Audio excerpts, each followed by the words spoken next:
ജനീസ എന്ന് കേട്ടിട്ടുണ്ടോ? പലരും ഇന്ന് കേൾക്കാൻ സാധ്യത കുറവാണ്. കാരണം ഇതൊരു ഹീബ്രു വാക്കാണ്. ബ്രിട്ടീഷ് ഇന്ത്യയിലെ കൊൽക്കത്തയിൽ വലിയ തോതിൽ കൾച്ചറൽ എക്സ്ചേഞ്ച് നടന്നിട്ടുണ്ട്. 18-ാം നൂറ്റാണ്ടിൻ്റെ അവസാനത്തിലാണ് ബാഗ്ദാദിൽ നിന്നുള്ള ജൂതർ കൊൽക്കത്തയിലെത്തുന്നത്. അവർ ഒരു സമൂഹമായി മാറുന്നതിന് മുൻപ് തന്നെ പാലസ്തീനിൽ നിന്നുള്ള ഒരു വ്യാപാരി കൊൽക്കത്തയിൽ വെച്ച് മരണപ്പെട്ടു. അദ്ദേഹത്തെ അടക്കാൻ വേണ്ടിയാണ് ആദ്യമായി ഇവിടെ ഒരു സെമിത്തേരി ഉണ്ടാവുന്നത്. ഷാലോം കോഹൻ എന്ന ജൂത വ്യാപാരിയുടെ മുസ്ലിം സുഹൃത്താണ് അതിനു വേണ്ടിയിട്ടുള്ള ഭൂമിയൊക്കെ നൽകിയത്.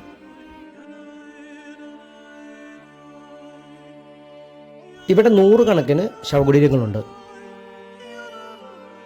ഈ ശവകുടീരത്തിൽ ഇദ്ദേഹത്തിൻ്റെ ജനനവും മരണവും കൊടുത്തിട്ടുണ്ട്. വലതുഭാഗത്തുള്ളത് ഹീബ്രു കലണ്ടറിലെ 10-ാം മാസമായ തേബത്താണ്.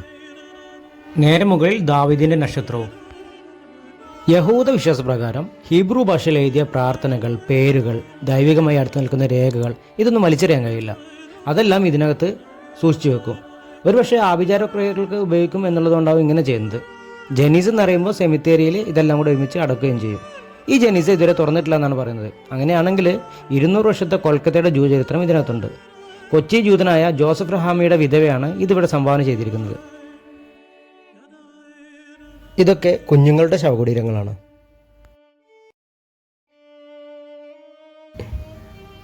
ഇംഗ്ലീഷ് സെമിത്തേരികളിൽ കാണുന്ന സ്തൂപങ്ങളോ അലങ്കാരങ്ങളോ ഒന്നും ഇവിടെ കാണാൻ സാധിക്കില്ല.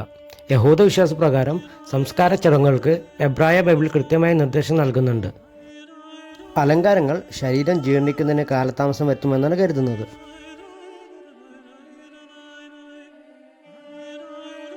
പാരമ്പര്യ യഹൂദ പുരോഹിതന്മാർക്ക് മാതാപിതാക്കളുടെ സംസ്കാര ചടങ്ങിനല്ലാതെ സെമിത്തേരിയിൽ കയറാൻ പാടില്ല എന്നാണ് വിശ്വാസം. ശവകുടീരങ്ങളിൽ ഇങ്ങനെ അലങ്കാരങ്ങൾ പാടില്ല എന്ന് പറയുമെങ്കിൽ പോലും ചില പുസ്തകങ്ങളിലൊക്കെ ഞാനിത് കണ്ടിട്ടുണ്ട്. യൂറോപ്യൻ സെമിറ്ററികളിലൊക്കെ ഇത് കണ്ടിട്ടുണ്ട്. അങ്ങനെ ചില രൂപങ്ങളൊക്കെ കൊത്തിവെക്കുന്നത് ചിലപ്പോൾ അത് വിശ്വാസപരമായ പല കാരണങ്ങൾ കൊണ്ടാവാം.